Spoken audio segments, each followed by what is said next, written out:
Bonjour à tous, restez bénis. Bon, message d'amour pour les rétrogrades. Parce que bon, c'est un terme assez particulier qui définit absolument pas la condition de la personne. Ceux qui se disent être des chrétiens rétrogrades, c'est un peu ceux qui se sentent moins enthousiasme pour le Seigneur et qui s'intéressent plus maintenant aux choses de ce monde, ou à leur péché ou à leur chair, qu'à Dieu. Et qu'avant, ces personnes-là marchaient d'une manière, d'une piété incroyable dans le Seigneur. Donc du coup, ils considèrent la piété dans laquelle ils étaient jusqu'à le fait qu'ils sont tournés vers la chair et le monde comme quelque chose qui est être rétrograde. Je peux vous dire, c'est pas ça en fait. Ça se peut que certaines personnes vraiment vont pas s'identifier dans ce que je vais dire. Mais voilà, j'ai un message que j'ai à cœur depuis un bon moment. Et là, je le libère. Et à vous de l'accepter ou de ne pas l'accepter. S'il vous plaît, je refuse les insultes. Je n'accepte pas les insultes. Que ce soit envers d'autres personnes ou envers moi-même. Je refuse un tel comportement. Donc, si vous voulez vraiment donner votre avis, donnez votre avis d'une manière très intelligente, très posée. Et tout ce qui est agression ou vous croire meilleur que les autres ou définir les autres comme des personnes qui sont des loups ou qui perdent les gens, ça, je m'en fous, j'en veux pas, ça m'intéresse pas. Je viens librement faire cette vidéo d'une manière gratuite et donc je n'ai pas besoin de leçons de morale venant de quiconque, mais si vous voulez développer, parler, partager, je suis présent, j'aime partager. Donc du coup voilà, le rétrograde, ce que la personne qui se dit rétrograde, en fait, voici la description de son véritable état. En vérité, avant tout, cette personne-là était pécheur dans ce monde et perdue. Elle a rencontré Christ par n'importe quel biais. Et cette personne a goûté au pardon céleste et a joui d'un amour incroyable et d'une allégresse très puissante. Dans cet élan d'allégresse, la personne va rejoindre une communauté chrétienne quelconque. Ça peut être baptiste, pentecôtiste, évangélique, catholique, etc. Et va lire le livre du Dieu qui l'a sauvé. Donc la Bible. La personne, dans son allégresse, dans cette joie d'amour, veut connaître plus celui qui l'a sorti du néant. Donc la personne va lire énormément. Il va lire l'Ancien Testament qui est sous le gourou de la loi. Je vais pas dire le gourou, mais qui est sous la loi, et le Nouveau Testament qui est sous la grâce, mêlé avec toutes des prescriptions que Paul a données indépendamment à certaines églises par rapport à leurs conditions et à donner en général comme des prescriptions venant du Seigneur. Ces personnes-là vont aussi intégrer cette communauté, et dans cette communauté, il faut savoir que chaque communauté est régie, de règles légalistes, sous une théologie assez développée pour chaque communauté. Donc, chaque communauté a sa théologie et sa condition pour faire partie de ces milieux. Comme le baptiste, qui aura des règles et une théologie différente que celle des pentecôtistes, tout en ayant la même Bible. Donc, ces personnes-là vont intégrer leur salut, leur allégresse à des formes de pratique. Là commence déjà un cheminement vaste. La personne a bien commencé sa course et continue mal. Tout simplement. Donc du coup, dans sa course, la personne dans l'allégresse va commencer à pratiquer de nombreuses règles et principes qui vont l'amener à une piété sans force. À une piété sans force. Parce que la personne va s'efforcer à conserver cette allégresse, cette joie, ce salut par des pratiques diverses, de diverses règles ou de théologie. Cette personne sera confrontée dans sa vie soit à d'autres chrétiens qui vont la contredire sur des règles et des points théologiques, parce que sur Internet, c'est évident, cela, on ne peut plus l'éviter. Tu vas parler d'un truc, selon la théologie pentecôtiste, et des baptistes vont venir te contredire, casser ce que tu penses, et te faire douter des pratiques que tu fais chaque jour pour conserver cette communion avec Dieu. Et aussi, les personnes vont se retrouver dans un cercle vicieux où ils vont, par leur vie de tous les jours, mettre leur piété à zéro à chaque fois. Parce que chaque jour, ces personnes vont pécher. Chaque jour, ces personnes vont chuter. Chaque jour, ces personnes vont se comporter d'une manière charnelle envers leur prochain, envers eux-mêmes, envers Dieu. Et donc, du coup, ces personnes verront une frontière entre toutes ces pratiques qui sont admirées, respectées dans les enceintes religieuses par rapport à la théologie que chaque enceinte, par rapport à la théologie respective de chaque enceinte. Donc, du coup, les personnes vont être dans un combat inutile entre les règles qu'ils peuvent même pas porter eux-mêmes et leurs conditions réelles dans la vie de tous les jours. Rajoutez avec ceci plusieurs années et vous retrouvez l'ingrédient d'un parfait chrétien rétrograde.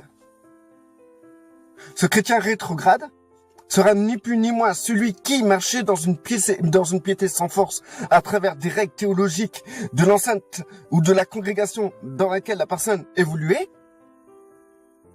et la réalité de sa vie qui ne suivait pas avec toutes ces règles que cette personne est incapable de porter. Donc du coup, cette personne qui au début était dans l'allégresse et qui était heureux de ne plus mentir, de ne plus pécher, de se retirer du monde, de ne plus faire partie de ces perdus, de ces pécheurs, ces personnes-là qui chaque jour luttaient pour leur piété. Chaque jour, ils se réveillaient pour défier la vie face à la théologie qui les emportait, qui les animait, cette énergie de théologie qui faisait d'eux ces chrétiens, et cette réalité qui fait que chaque jour ils étaient conscients de leur chair, de leur péché, et de l'incapacité, du fait qu'ils étaient incapables de marcher tout le temps correctement, selon les principes religieux. Et ben en fait, ces chrétiens-là vont lâcher prise. Et ce lâcher prise, c'est ce qu'ils appelleront être rétrograde.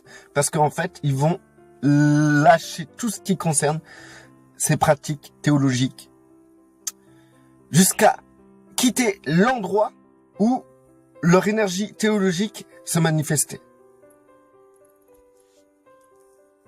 Parce qu'ils s'identifient à cet endroit, donc à cette théologie. Et comme ils n'arrivent pas à pratiquer cette théologie, ils lâchent cet endroit. Et pour eux, ils considèrent qu'en fait, ils ne vont plus à l'église. Et ça, c'est rétrograde. Ils s'intéressent plus, comme avant, à essayer, par leur propre force, dans leur journée, à ne plus pécher ou à ne plus être charnel. Ils ont lâché prise. En réalité, frères et sœurs qui se retrouvent dans ce que je vous dis là, je ne vais pas rétrograder. Le Seigneur vous a sauvé encore une fois. Le Seigneur vous a fait grâce. Il vous a sorti de cette religiosité pour vous conduire dans le désert. Pour vous conduire dans une situation où vous comprenez que, en réalité, vous avez aucune capacité de marcher dans la piété selon la force de Dieu dans le cheminement que vous avez emprunté. Le fait que vous avez rétrogradé, entre guillemets, est le signe que Dieu vous aime. Parce que Dieu vous a retiré de cette infernal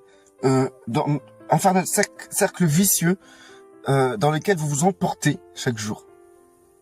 Et qui vous donnez une piété sans force dans lequel vous vous considérez comme chrétien et aussi dans cette condition où vous trouvez que Dieu était dans votre faveur, à votre faveur. Vous avez la faveur de Dieu dans ce comportement, dans ce genre d'agissement. Mais Dieu a mis stop à tout ça. Il vous a retiré de tout ça. Et vous vous retrouvez livré à vous-même, tout seul. Et donc, vous vous retrouvez dans une marche qui est lente, très lente. Mais en vérité, dans cette marche très lente, vous évoluez, vous grandissez. Parce que c'est le Seigneur qui vous brise tous les jours. Cette lassitude et cette fatigue que vous ressentez chaque jour, en ayant cette nostalgie de l'église communautaire dans laquelle vous étiez lorsque vous pratiquiez la théologie d'une manière parfaite, cette condition-là où vous avez ce désir, cette envie de vous rapprocher plus de Dieu, eh ben cela est une bénédiction. C'est une bénédiction. Quand vous pratiquez votre piété sans force, vous évoluez très vite. Car comme un bouddhiste qui évolue très vite dans son domaine, un musulman qui évolue très vite dans sa forme de piété de l'islam, comme un témoin de Jéhovah qui évolue très vite dans cette forme de piété théologique dans laquelle la Watchtower les conduit, comme n'importe quelle autre religion où les gens dans leur pratique peuvent évoluer très vite car c'est facile de pratiquer des règles, etc. Nous sommes régis depuis tout petit dans un univers de règles. Comme le bandit qui décide de respecter les règles de sa société, il peut évoluer très vite. Mais quand il s'agit de briser la chair, de briser l'identité charnelle d'un individu, cela demande énormément de temps. Ça va moins vite. Parce que Dieu est patient. Et Dieu brise d'une manière souple et délicate. C'est de la chirurgie, carrément. C'est comme un médecin qui opère d'une manière rapide et qui oublie une éponge dans le ventre de quelqu'un. Ou un médecin qui prend tout son temps et qui finit par faire une cicatrice à l'individu d'une manière magnifique. Mais ce chirurgien a mis peut-être 3 heures ou 4 heures plus que l'autre qui s'est dépêché parce que il opère à la chaîne.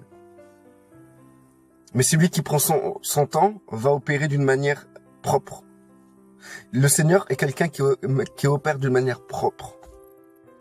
Et donc cette sensation de rétrogradation que vous avez n'est pas le fait que vous êtes chrétien rétrograde, c'est le fait que vous marchez dans ce chemin étroit.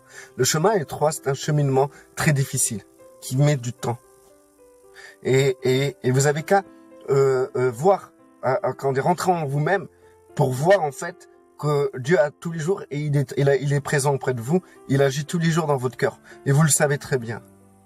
Mais il agit d'une manière trop lente pour vous parce que nous les êtres humains aujourd'hui on va vite et on considère que Dieu il est pressé, mais que Dieu prend son temps. Dieu n'est pas pressé. Dieu est le maître du temps. Il fait ce qu'il veut. Lui-même il décidera quand ça sera la fin.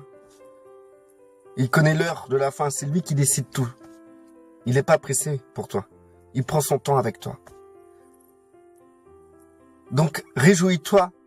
Réjouis-toi. T'as rien perdu. T'es gagnant. T'aurais été perdant si tu aurais continué pendant des années, ce cercle vicieux dans lequel tu étais dans cette congrégation, dans cette fédération, où tu pratiquais chaque jour leur théologie pour te croire pieux devant le Seigneur. Là, tu perdais ton temps.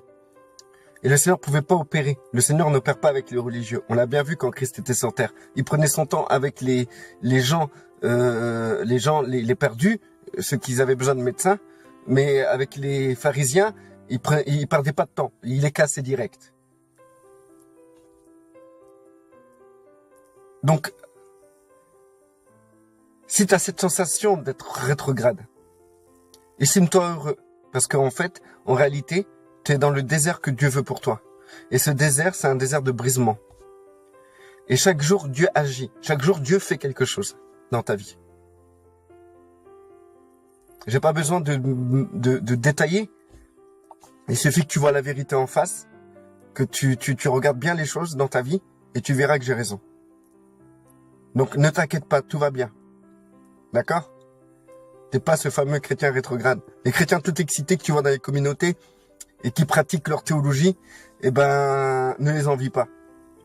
Mais eux là, ils devraient t'envier toi. Parce que toi là, t'es là où tu dois être. T'es là où le Seigneur peut opérer. Reste béni, frère. Reste béni, sœur. Soyez en paix. Vraiment, soyez en paix avec notre Seigneur. Avec votre Père. Soyez en paix. C'est un bon Père.